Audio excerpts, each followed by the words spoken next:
Alright guys, TechGribbit here again today. Going to be talking about some pre-CWL London news. A lot of things came out over the last couple of days to do with, well, scrims, people not turning up on time, and most importantly, the patch notes that came out yesterday for, well, that are supposedly going to be used at the upcoming CWL London event, which is an absolute classic from Call of Duty. It wouldn't be a CoD event without a patch just a few days before, so superb stuff. Hopefully, at least with franchising next year, there's going to be a much bigger focus on making sure the game goes around competitive play, so we shouldn't have any of these instances occurring. I don't know how important this patch is going to be to, the context of the event. Probably not particularly important, but it still doesn't set a great precedent. So, well, I mean, it's not really setting a precedent. We've had this so many times in the past. Going to be going through the notes today and all that good stuff. So, if you guys enjoy, subscribe if you are new as always. I'd greatly appreciate it.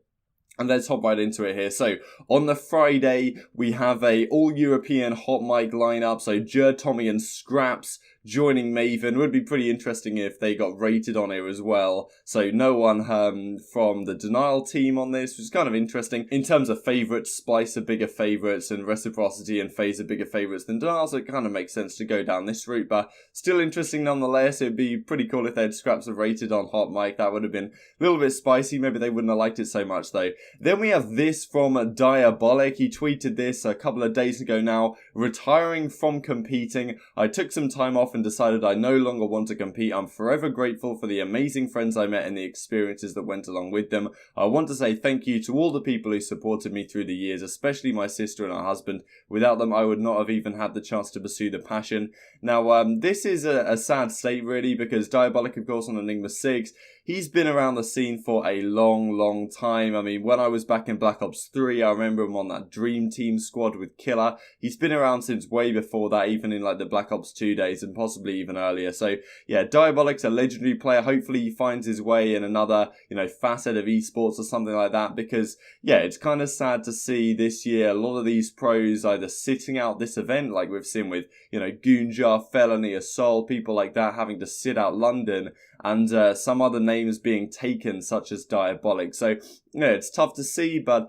that's the way of Call of Duty right now. Some of these players that maybe haven't quite been keeping up with the young guns in terms of their raw ability have, been forced to retire this season. So now let's get into this patch here. CWL Intel says CWL London will be on the new patch according to Bant. Saint says, is this update being used at the event? Bant says, yes, it is. And then Envoy Cat says, can confirm this as well. So let's actually look through the notes. Okay, so here we have it. There's a few things, zombies, blackout, all that stuff. We're going to focus on the multiplayer and, of course, the competitive side of things. So, firstly, Specialist. Spectre has been unlocked. You may have seen footage of this guy on Twitter. It's pretty tragic, really. Bevels does a good tweet about it here. I'll look at it in a second. But the fact that they've added the smoke into the game as is special issue equipment, this has been rumoured for a long time that, a lot of pros wanted the smoke in the game to add a few more layers of depth to tactics. They could potentially be pulled out in Search and Destroy, maybe in Control and other game modes like that.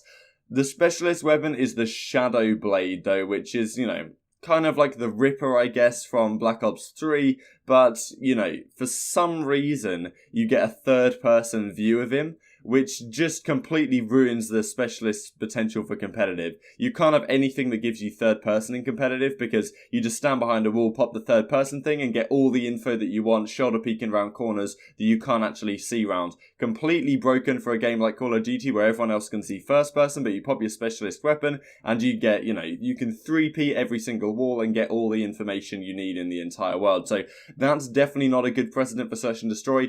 Also, or for any game mode, for that matter, for it being in competitive play. And also, for some reason, Spectre can see through his own smoke. So you chuck a smoke down, no one else can see through it, but Spectre can see through it. And so what's even the point of having a smoke there if Spectre can see through it anyway? Because then, he can just call out exactly what's going on to the rest of his team, so you can't even play fakes, as far as I'm aware. Maybe he has to be in the smoke to be able to see through it. Not 100% sure on that works yet. I'm sure you guys can let me know in the description if you are aware. But still, Spectre is, arguably the most broken specialist for competitive right now. And there's no way it's going to be in the game in its current state, which is disappointing given, it would have been fun with smokes. And this is Bevel's tweet, doesn't it? Of course, Treyarch puts the smoke grenade on a specialist that can go third person, basically assuring it won't be used in competitive. Okay, so here we go. These are the patch notes for multiplayer weapons. The GKS increased 5-shot range from 5 meters to 7.5 meters. Now, I was watching scrims yesterday between Nolson's team, which is Josh's squad, and Kreza and those guys, just, UK amateur teams that were matching up against each other playing scrims. Now, Nolson was actually pulling out some of these weapons to see how it would go. So, the GKS increased 5-shot range, 5 meters to 7.5. I don't think this will make it viable. It's a pretty significant change, to be honest, close range for the GKS. It may change something because that gun is a laser beam, but at the end of the day, it does shoot marshmallows. So, it's always going to get outclassed by the Maddox from my estimation. The MX-9 has been slightly buffed as well. I'm not sure we're still going to see any of this. Okay, the Damon and the Switchblade have been buffed, but they're not used in competitive anyway. Sorg 9mm Stock 2 slightly reduced move speed during ADS, which may mean we see the Stock 2 ungentleman's degreemented. I somehow doubt it, to be honest. I think it'll still say the same meta as it is right now. Stumbled my words there. Then we have the Cordite as well. Now, interestingly, Nolson was actually using this to pretty great effect on frequency because it has a very high fire rate, and with a 7.5 meter 5-shot kill range, that's actually pretty damn viable compared to the Sorg on some of those close range engagements, because the Sorg is a 6-shot, the Cordite is a 5-shot close range, and 7.5 meters is pretty solid actually. So the Cordite could genuinely be viable, I think, on frequency. Nolson was using it to great effect around that first hard point particularly, and of course it has a load of bullets as well. So genuinely, the Cordite could be viable after this update in very certain engagements. Don't want to, put a fist down on it yet and say it's guaranteed, but, I would say that theoretically now, it does have the potential to compete in some engagements. Maybe you pull it out for a first hard point. Then again, if you're going to pull a gun out for the first hard point, wouldn't it be the Spitfire? So, yeah. Now, supposedly they've also closed an exploit where players could fire faster than intended from sprint by starting a slide, then immediately firing. Now, this is something that I do all the time when I'm playing, and it's basically just a habit because the game feels natural to play like that. But when you're running around, you see someone, you can slide and immediately start firing, basically. Or immediately left trigger and start firing quicker than you would if you just press left trigger to come out of your sprint. So apparently they've closed this. My game didn't update quick enough last night to tell you whether this is 100% guaranteed true, whether it has changed. But I do remember that when they said they closed the exploit where you could spam left trigger to move quicker, they didn't actually close it. They made it slightly slower, but that it was still definitely a viable strategy. So I would maybe err on the side that this is what's happened here, but we'll have to see. So a couple of changes to the specialist as well. Ruin's Grav Slam kills no longer feed in its ability meter to be consistent with other specialist weapons. None of the other things are used in competitive anyway for reference.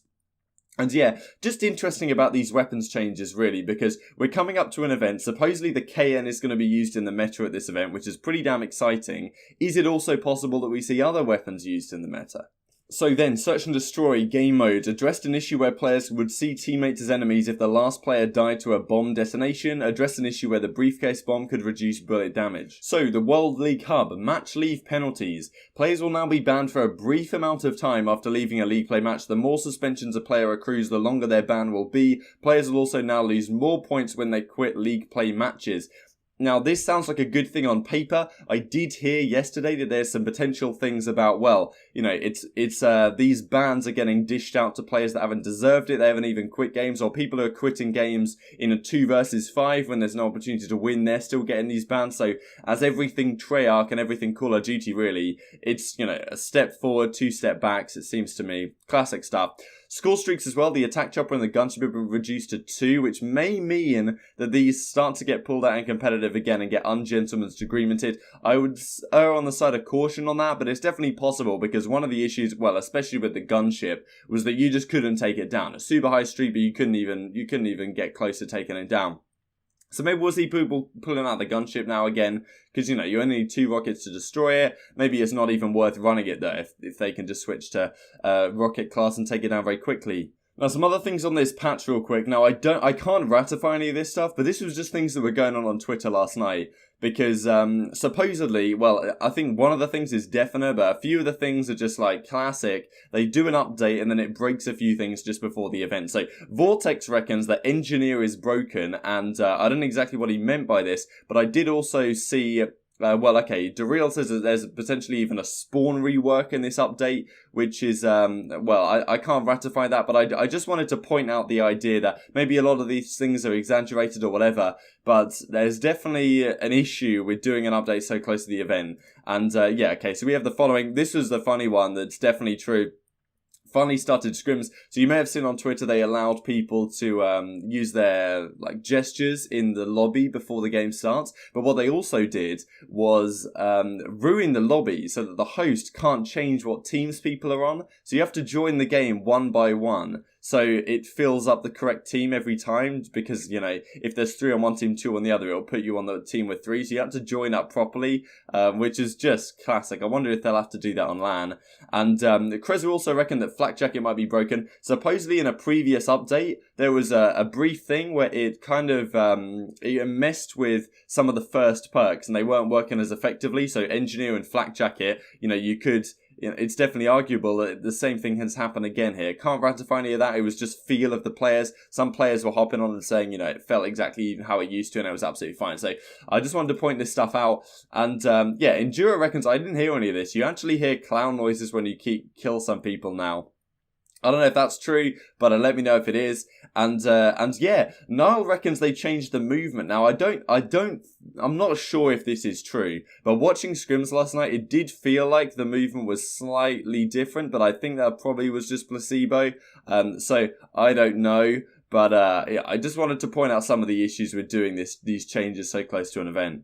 And also, before we finish, so maybe this is a positive, maybe this is a negative, depending on your perspective, but Paradox says some nice changes to Codcaster. Thanks, Treyarch. You have a pick, yeah, cough it up, Paradox. Here you go, some small tweaks. So this is the image. So sorry it's not on the whole screen for you, but I think the main change really is in the middle here. That's 0 and 1. So I'm intrigued to see what your perspective is on this, because the numbers seem to have got bigger, which I guess is good, but the entire box seems to have got smaller or something. It feels slightly cleaner, but at the same time, it doesn't feel like... And also, the thing that annoys me is that they're still using this 0 with the dash through it, which if you're not watching on 1080p and you see a 0 over here somewhere, which, okay, like this 0 right here, or you know, whatever these numbers actually are, okay, yeah, these are zeros, but they can easily be conflated with 8s because they have the line through, which on, you know, not the best possible resolution can be conflated with an 8. So...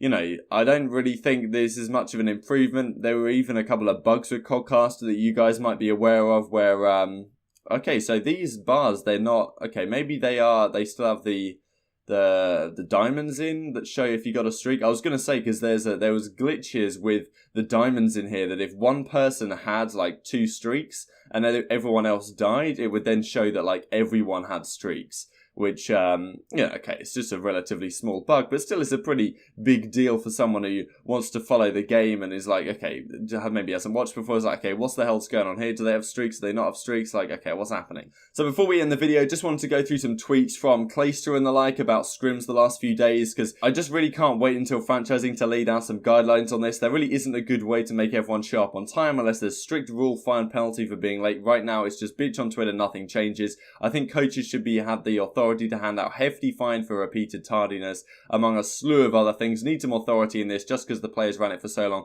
doesn't mean they should always run it. And there was a couple of other tweets, but I don't really want to go through them today. But, you know, maybe hear your perspective on this. People turning up late to scrims. Do you think that you know, coaches should have the ability to fine people for turning up late? Because at the same time, it is their job, but there really isn't much you can do about it. If people are 30 minutes late to scrims, then, you know, you're just wasting everyone's time at that point. And surely that should be punishable in some way. But it doesn't really seem like there's much you can do right now because...